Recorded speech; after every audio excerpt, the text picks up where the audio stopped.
Isang panalong kwento ng katapatan at kabutihan. Yan ang inalam ng ating mga maritim na sina Rica at Manilyn. Personal nilang kinilala para bigyang pugay at pasalamatan ang honest janitor na si Kuya Ronald.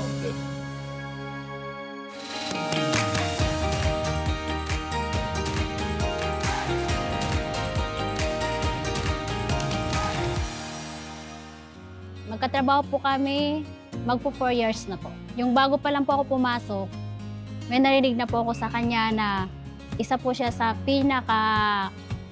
binansagan na hanisto ng Terminal 2. Marami pong naibabalik niya na hindi sa kanya dahil po katwiran po niya, hindi po niya kaya ipakain sa pamilya niya yung hindi niya pinaghihirapan. Isa po siya sa pinakamabait. Madali pong lapitan. Halimbawa na lang po kung may kailangan akong financial, kahit walang-wala na siya, ibibigay pa niya. Nagpapasalamat po kay Lord kasi nung time na pumasok ako dito, nagkaroon ako ng kaibigan na kagaya niya.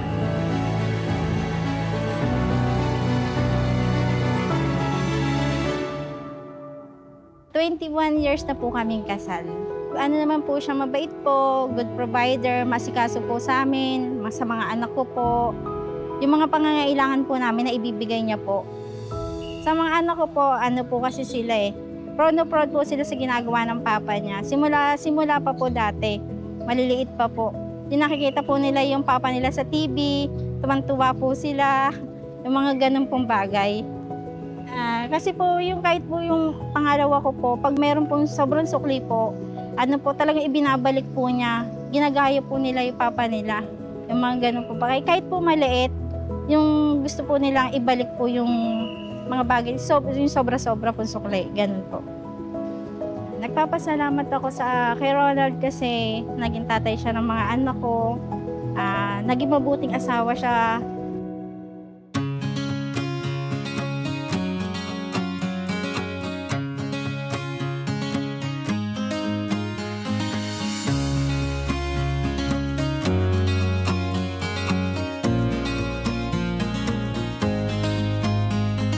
Nandito tayo ngayon sa Ninoy Aquino International Airport Terminal 2 kung saan nagtatrabaho si Kuya Ronald, ang honest janitor ng NAIA.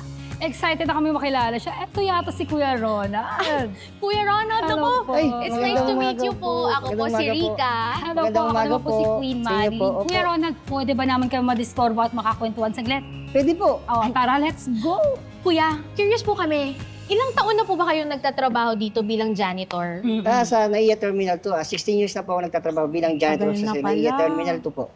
Kuya Ronald, balikan po natin yung buhay nyo nung kabataan nyo. Simple lang kasi sa hirap, bata talaga kami na tumutulong na kami sa magulang namin.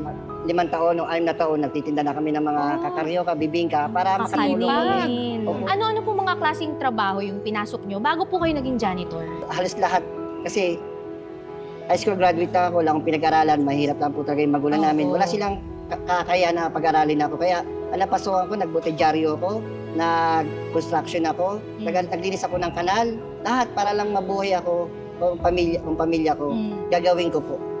Wala naman ang pinagsisiyan kasi nga, proud ako sa mga magulang ko, na kahit mahirap, naitaguyod kami sa magandang asal. Hindi naman kami nabigyan ng kayamanan, pera. Yung sinabi lang sa amin na gumawa kayo ng tama. Pero ito, Kuya Ronald, dumating na ba sa punto na yung tipong pasuko ka na?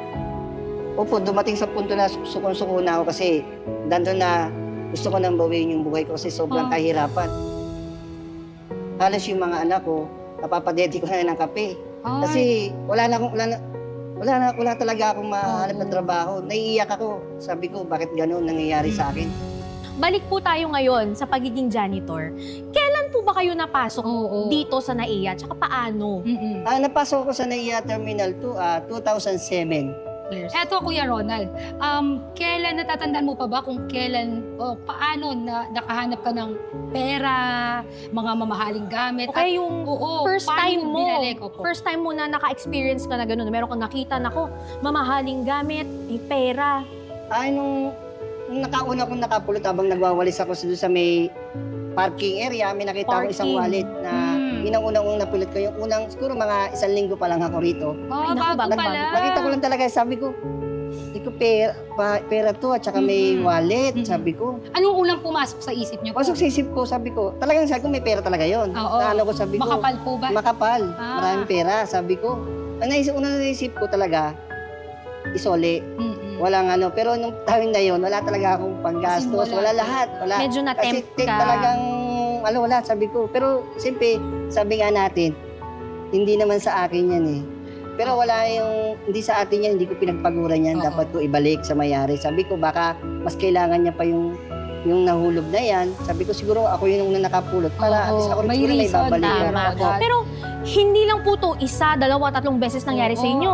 Kung tutusin, tama po ba? Opo. Maraming beses na Mga pong 300 nangyari. times na po. Naku, 300 times. Grabe. So, every time na nakakakita kayo ng mamahaling gamit, alahas, wallet, na maraming laman na pera, bakit ang nananaig sa inyo pa rin is yung pagiging honest, pagiging tapat? Tutusin talaga yung mga panahon na nakakapunta ko ng ganun. May mga problema dumarating sa akin, Oo. kagaya ng walang pambayad sa tuition ng mga anak ko, may sakit yung pamilya ko. Biglalabanan ako ni Panginoon Diyos na mali ang gagawin pag mas maganda, maibalik siya. Sabi ng magulang namin, gumawa lang kayo ng tama. Kuya Ronald, hanga po kami sa inyo, sa pamilya nyo, sa honesty at katapatan na Yes pinapamalas nyo po sa kapwa.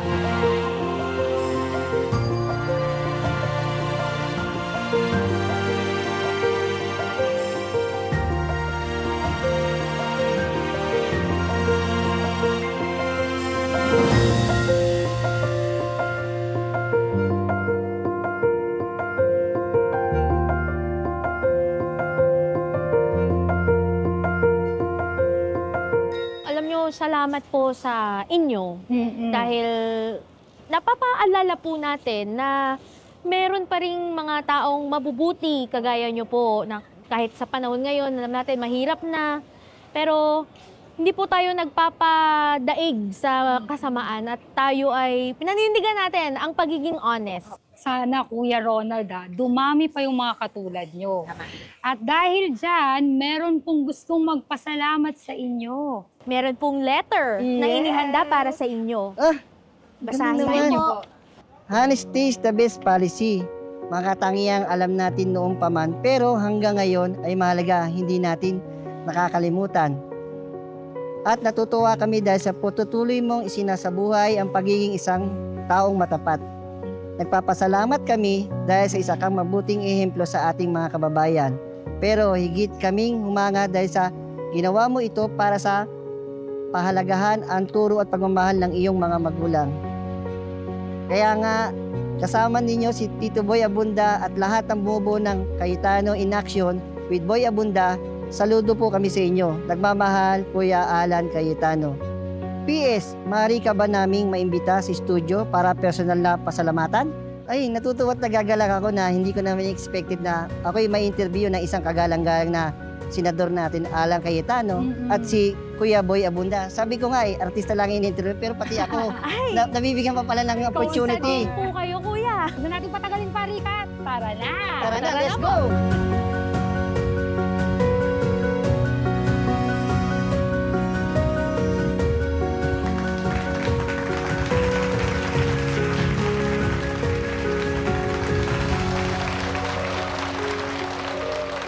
Maraming salamat, Manilyn at Rika. Samantala, kasama ho natin ngayon ang ating pasasalamatan. Ronald, welcome to Cayetano in Action. Ay, magandang Maraming salamat. Kuya Abunda. Kuya Alan. Ito Kuya Alan. literally yung gusto mong kamayan talaga, no? Totoo. Opo. Alam mo, Ronald, tama kasi kita naman natin sa video, no? Yung ginawa ni Ronald, yung likhang pagiging honest. Oo. Kuya Ronald, unang beses na may nakita ka, naalala mo pa, hindi na? Nung unang pulot ako nakapulot, habang nagtatrabaho sa airport, 2008, habang nagwawalis ako sa kalsada, nakita ko yung pitaka.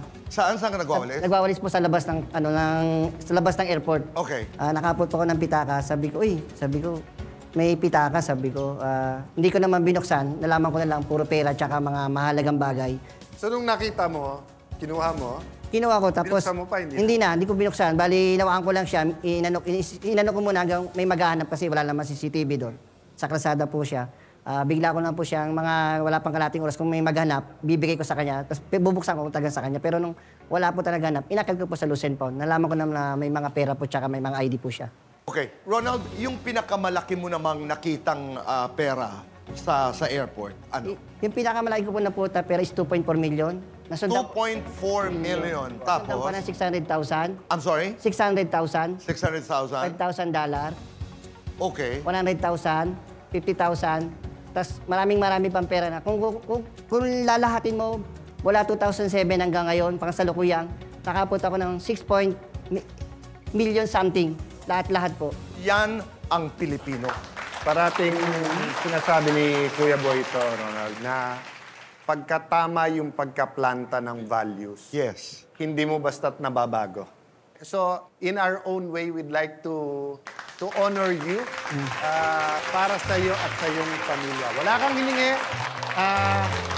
Nag-appear siya voluntarily nung alam niyang papasalamatan siya. So, in our own small way, we want to honor you, konting family time para sa iyo at sa iyong pamilya. Ayo po. Maraming salamat po.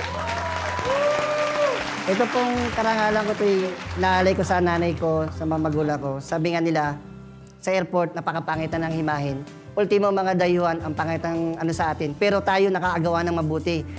Ang mga Japan, Australia, sa dami kong napupunta, mga Korean, isang sinasabi nila, ang gusto kong maging reward. Ibalita nila sa bansa nila na pinagmulan nila na ang bansang Pilipinas ay hindi lahat magnanakaw. Maraming salamat po, Tito Boy. And Kuya Alan, maraming salamat po. Kinararangal ko pong makilala kayong dalawa. Galing. At dahil sa ginagawa ni Ronald ay sa ating pagbabalik, marami naman ang mag-uuwi sa inyo ng mga regalo. Sino ba ang gusto mag-uwi ng 5,000 pesos? 3,000 pesos? Lahat ng yan ay magaganap po sa Alan Peter Pick sa pagbabalik po ng...